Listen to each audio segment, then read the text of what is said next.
Alright, so today's video, we're watching a Plat 5 support on PC on a map that we've been seeing more and more of, Circuit Royale. You're going to see basically Ana, a little bit of Kiriko.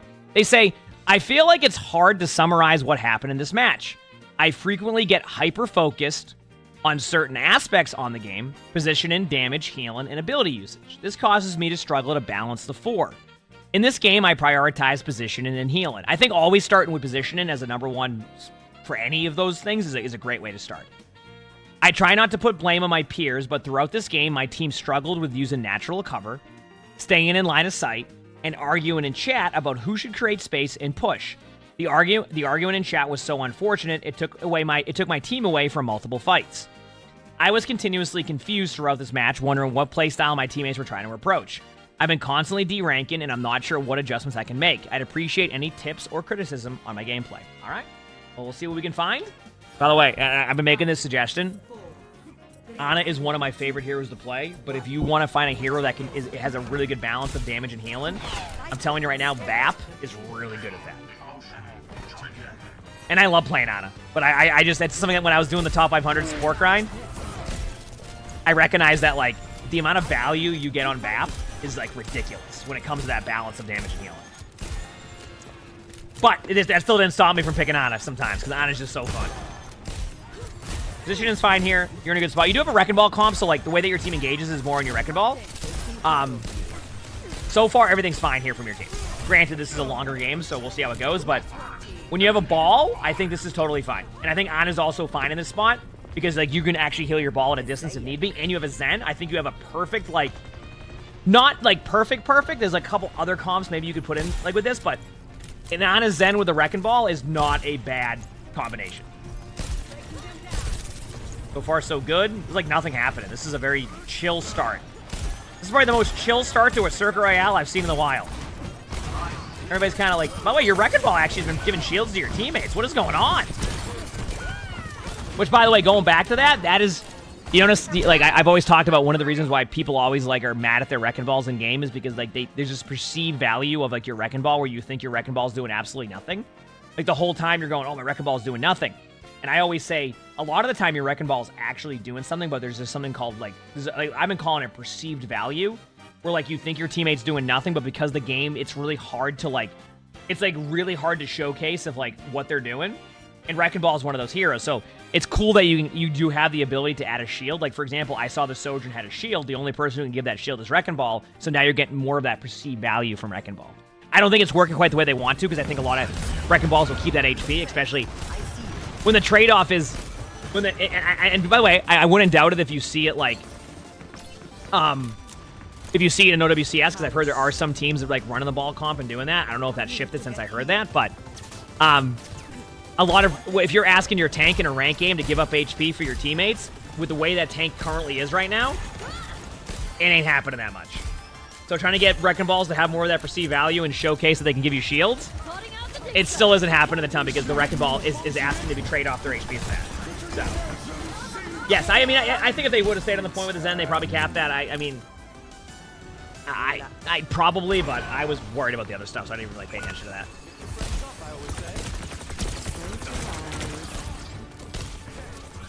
Can't disagree, though.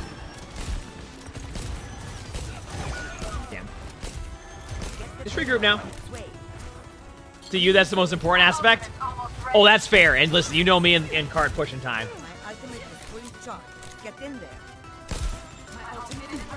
Did you just watch my play of the game video and press the Twitch link? Well, welcome. I hope you enjoyed the play of the game video. Play of the game videos have been a surprise.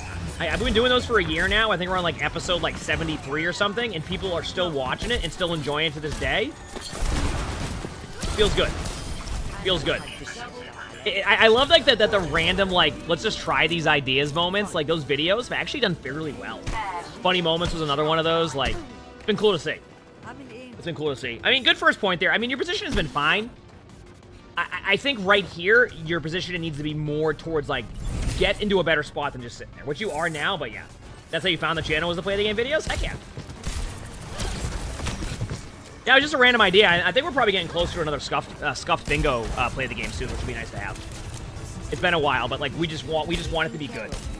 I think that's okay on YouTube sometimes, like when you have videos that, you know, for example, like spectating videos are really consistent, but like a scuff play of the game video is like, I want those to be really, really good when you see them. So that's why there's always sometimes like, we might have 2 in 1 month, and we might have 1 in 2 months. It just depends how like quality of the clips we're getting for that video. Position is fine here. Good sleep on the hog. Missed the grenade, but I probably would have done the same thing. You ever get like that rush when you're playing Ana where you hit a 6 sleep and then you just like, I gotta follow up with a grenade and you miss by a mile? So I see that, I'm like, yep, been there.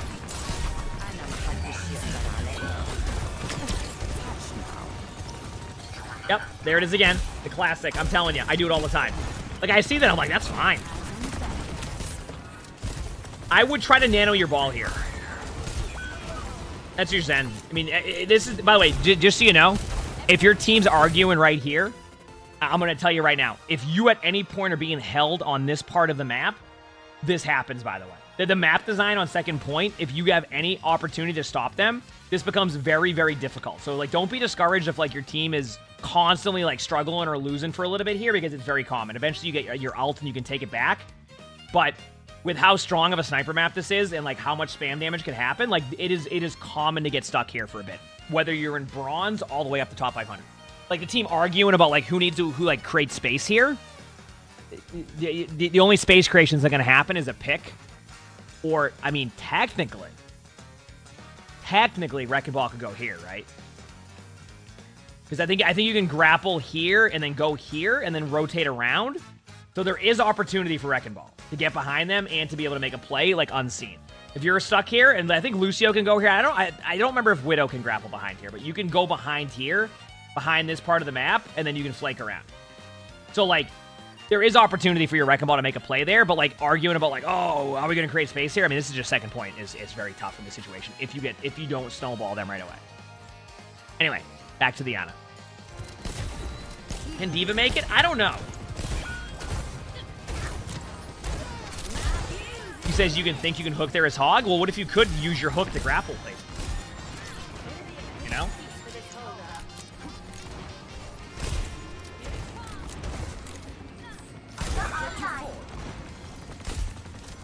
Okay. Here's what you're gonna do. You're gonna nano your D.Va. You're powered up. Get in there. Great job.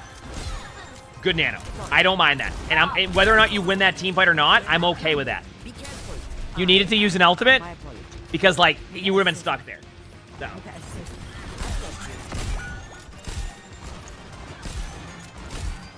I mean, that Wrecking Ball tech, I don't think would be super difficult. Like, that tech to go around is, like, is a... It shouldn't be, like, the worst. I mean, I could be wrong. Maybe they've changed it. I can look right after. The Eye of Forest watches over you. Actually, I have an idea. Let's just go look right now. Heck it. If I'm teaching something in a video, why not add this dynamic to it sometimes? Look at this. Next level content creation here. No, I'm more than... I think you can. Maybe I'm wrong now, but I think you can do this. See? You just grapple here. Yep. See? And then you would come behind and flank them here. See? So then, like, this way they don't see you. So you could boop them down from there. Or if you have an ultimate as ball, you can come behind them, like, you know, come up here, go in with, like, a pile drive type of play, etc. See? So, can you do that in D.Va? I don't think so. I will test it out, but I don't think D.Va can do that. I don't think D.Va has enough flight time of that. I could try, but I think I won't.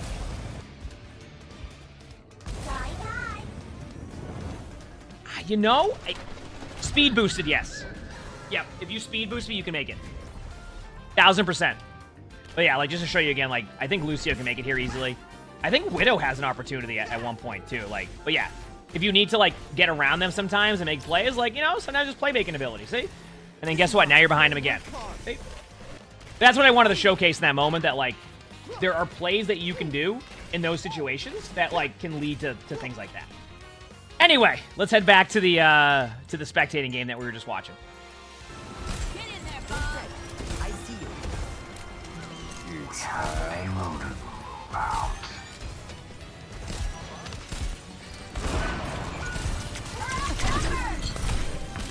This part of the map's tough. Thankfully, I love the Cassidy just running it down mid on you. But that can be a frustration.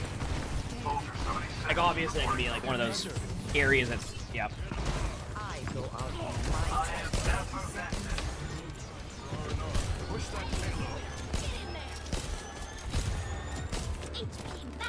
right, it's time. I've got you. This ends. Nano, now. your diva. You're powered Yep. up. Get in there. That's a fine nano. No problems at all. Because then you just don't have the best nano targets. Like, you have a soldier, but they're at like 50%. They're just going to sit there and get rolled. Diva just is, it can be the tankiest out of that. Even then, you might get rolled on Diva, but... Alright. Positioning's been good. You mentioned, like, you focus on position. I think, like, for the most part, you've been in good position. You know, I do want to point out you mentioned sightlines. I think one thing that can happen with positioning, too, is that, like, you also need to be willing to adapt your positioning really quickly. If the map, like, the way the map is playing changes, like, right now, yeah, and you're doing that correctly here. Like, you see how you're repositioning? Like, your diva going out of position there, like, that's not really going out of position. Your diva needs to create that space for your team. So, like, the way you played that was fine. That was good. Honestly, like... But see, like, chat was mentioning, like, oh, you see the aim right there for a second? But here's the thing. Why do you think that, like, I always talk about good positioning over, like, making it so your aim is, you know, 70 billion? If you have good positioning, you can miss a couple shots here and there because you're not going to get rolled. There's less, like, there's more room for error when you're able to just survive team fights. So prioritizing good positioning, and even if you miss a couple shots here and there, like, it still gives you more opportunity. Yeah, I say it all the time. I mean, aim comes with time. Yeah, exactly. Practice. You're the one pushing cards, so I can't really comment on positioning yet. Obviously, you'd like to be in a much more ideal spot, but it's not really feasible when you're the only one pushing card.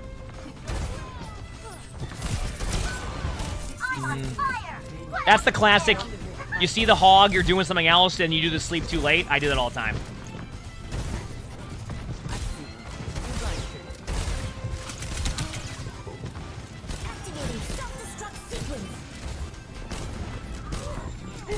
I mean, good thing they didn't remech the diva, that is. Ooh, that's gonna be a good honor grenade.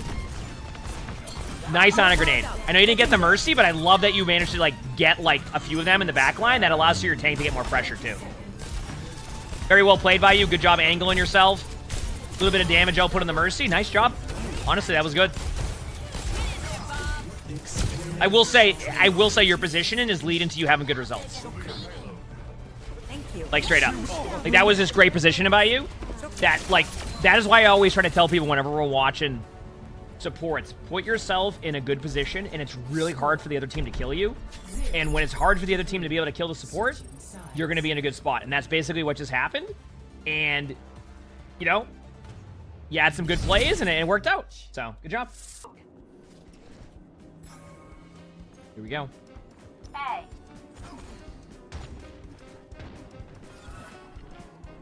So your tank is not there, which is why if you're wondering what they're doing, their tank wasn't there. Which, by the way, good play by your team to back up. Sometimes, like, you'll be like, hey, we're missing one, and then your team still pushes in. That wasn't bad at all.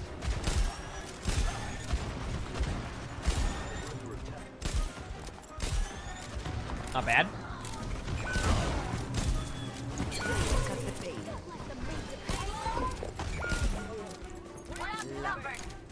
Okay. Negative. Yeah, I mean, at that point, there's nothing you can do. They just made a good play, but also it didn't help your team wasn't there at the beginning to do a little bit more poke. So, yeah. I mean, you end up giving up that corner to begin with, but, like, you also give up that corner with, like, 70% ult charge. Do you get what I'm saying? Which is why it's a little bit of a different story at that point. And you just gain more. So.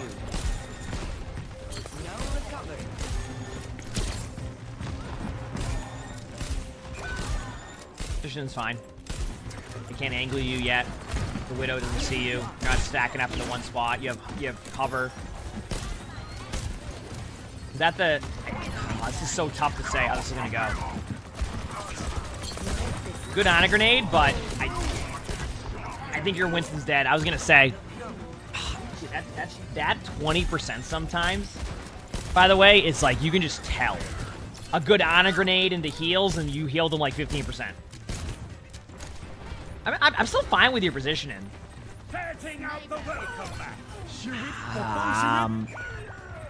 Okay, this is starting to... Okay, guys, this is an interesting one. Because I know they had a Widow there, but I feel like you're right about the two different play styles.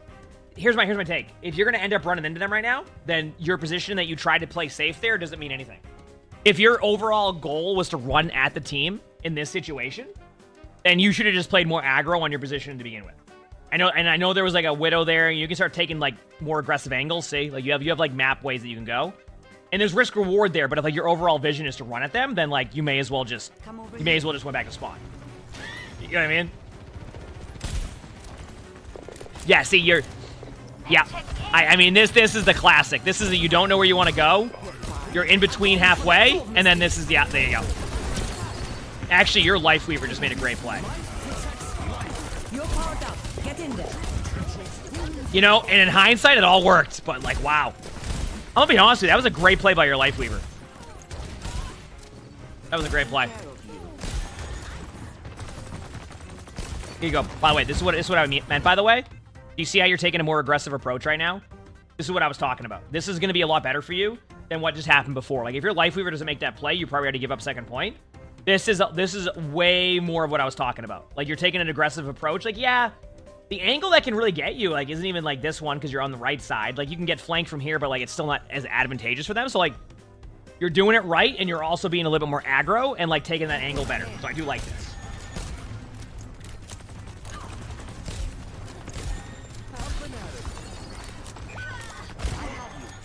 Meanwhile, your Mei peeks that area. Yep, now backing up. This is perfect. No one can hide from my sight. Oh, well, you have walls now, so your rotation out of here should be even easier. As in, like, you should know where to be able to rotate to. Your Winston doesn't have ult yet? Listen, and I know they have a Widow, but, like, if you're going to end up just taking yourself out of a team fight because of that Widow specifically, like, there needs to be a point where you need to take a more aggressive sightline. If you really want to get risky, you can also just kind of go here, and you can play, like, this really, like, this is a risk-reward angle, in my opinion.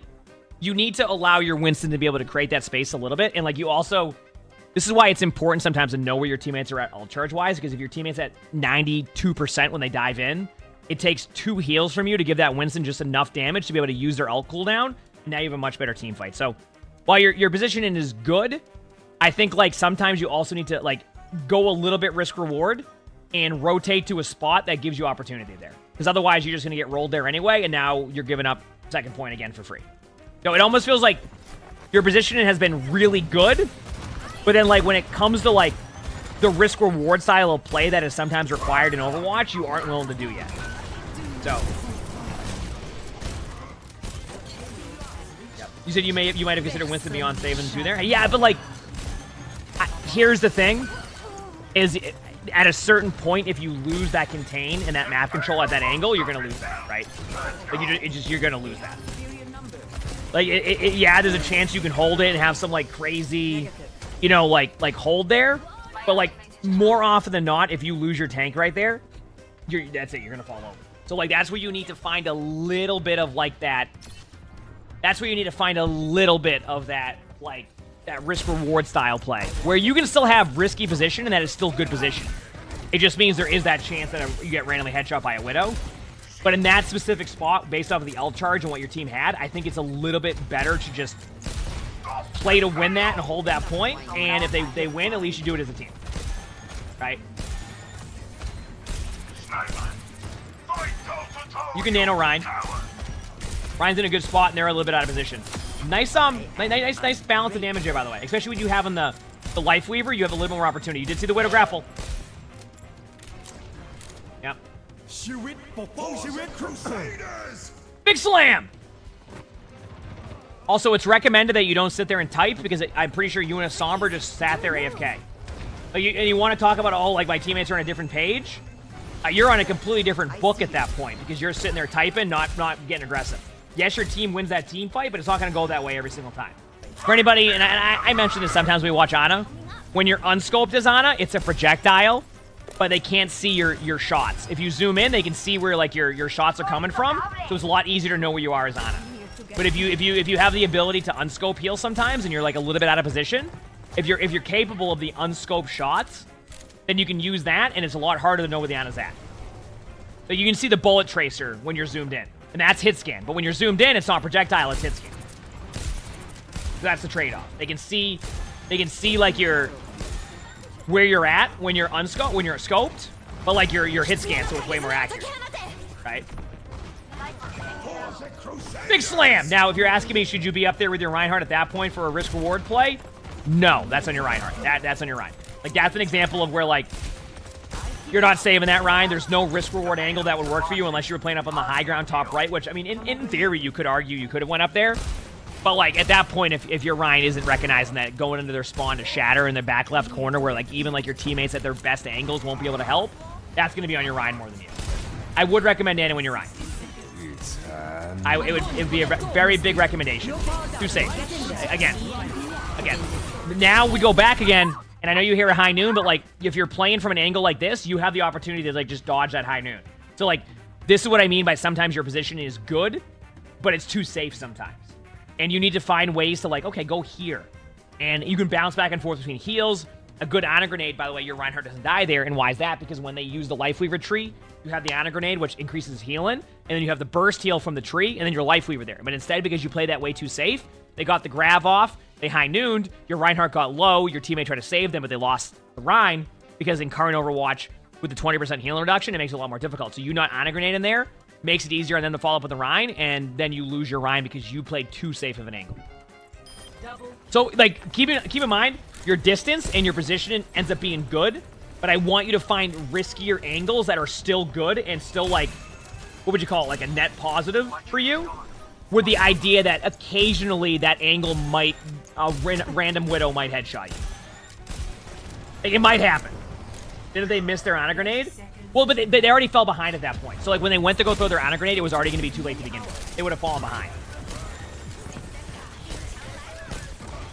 Like, this is taking a more aggressive angle, right?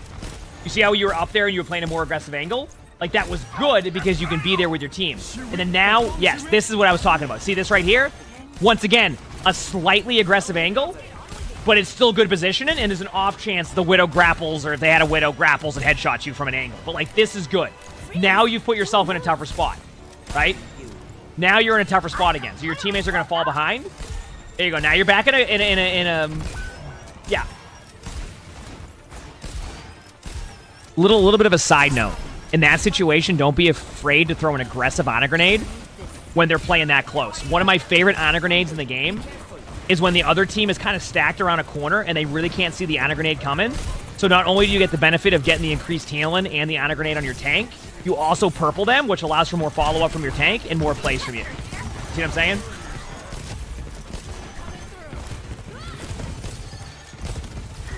This is... Nice nano. Big slam! Ana Grenade, Ana Grenade, Ana Grenade, Ana Grenade. Yeah, okay. I already know what your issue is. Yeah. Right idea, way too late. Listen, your position has been wonderful. I've been super happy to see that. And I think continuing with good position is going to be good. But your inability to want to go and make a play and create playmaking abilities is the problem right now. Like, that Ana Grenade should have been out way sooner than that. Because you have an opportunity to purple 3 of them off of a shatter, or you have the opportunity to purple the Ramatra on point, who will then fall over because the other team is still shattered, right? Especially with, like, Shatter getting buffed recently, there's even more follow-up time to plays like that. So that kind of goes back to what we were talking about a little bit, where it felt like you just weren't playing that as well as you could have. Just be a little bit more aggressive, but maintain that good position while do so. It's okay to hold the corner close. It's okay to... Listen, the ult charge early is important. I understand what you're going for here, like your team, because a lot of time you'll see players, like, play this corner, but you do want to start off by farming 30-40% ult charge. And if you're afraid your teammates get picked off there, you have time to come back well before the cart... So... now it's good. Now it's fine once the cart gets there, but I do think a little bit of poke damage at the beginning will be helpful for your team to build some ult charge. Now we just wait.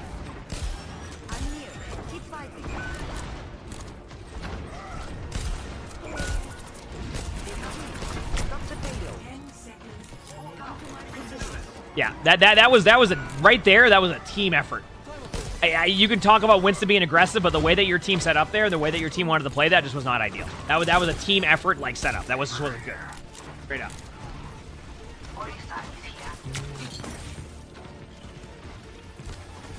That's how I see that, at least.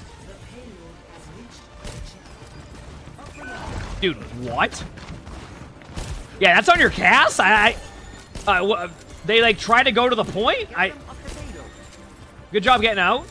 I don't know why your cast ran in, though. What the? Cast is like, I got this, don't you worry. This is gonna be easy. Let me just go right in there. Okay. Oh, Andy left? Maybe he lagged out then. Wait. Maybe he lagged out. That's maybe what happened now. Because if they like disconnected, they might have just DC'd. But it looked like they ran in there. Maybe that's what happened. That's unfortunate. Oh, big slam! Your team is playing too safe. I know you were down 1, but you're just playing too safe. Be careful.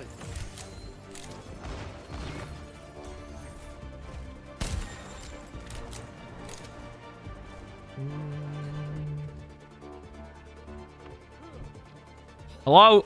Can you play the game? Can you Arissa, can you stop typing to each other? All right, wonderful. So is there I don't get it. Is the tank mad? Like what? I don't get it.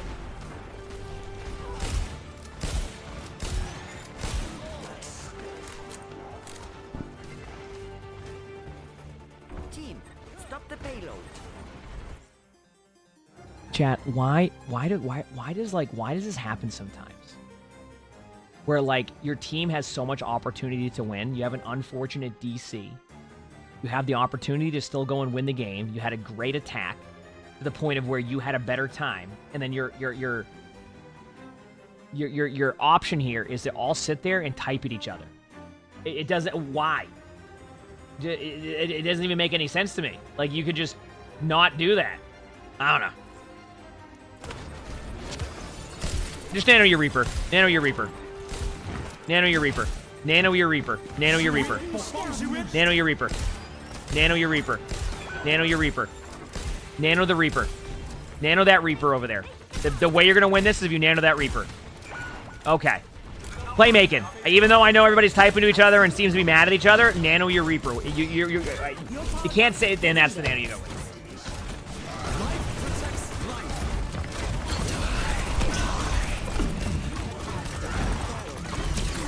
Nice sleep on Ryan.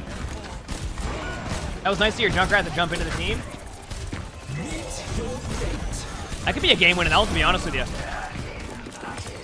Keep your Reaper alive now. Keep your Reaper alive now. Keep your Reaper alive now. Remember, you gotta remember. Oh, huge!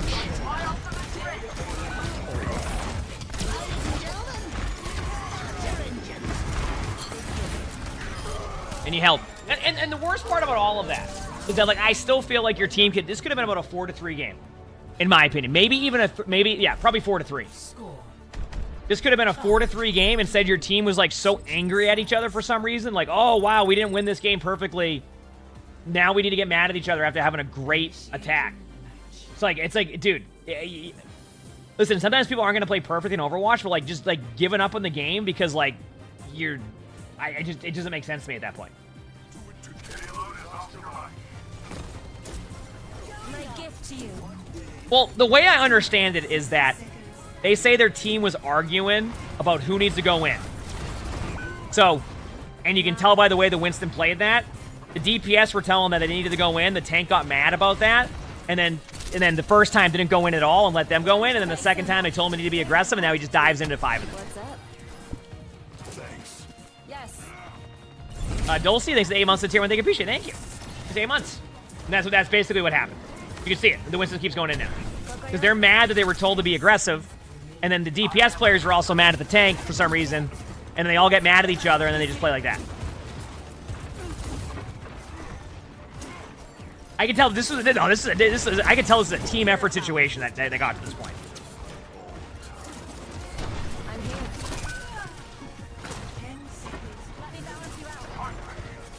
That's a tough one.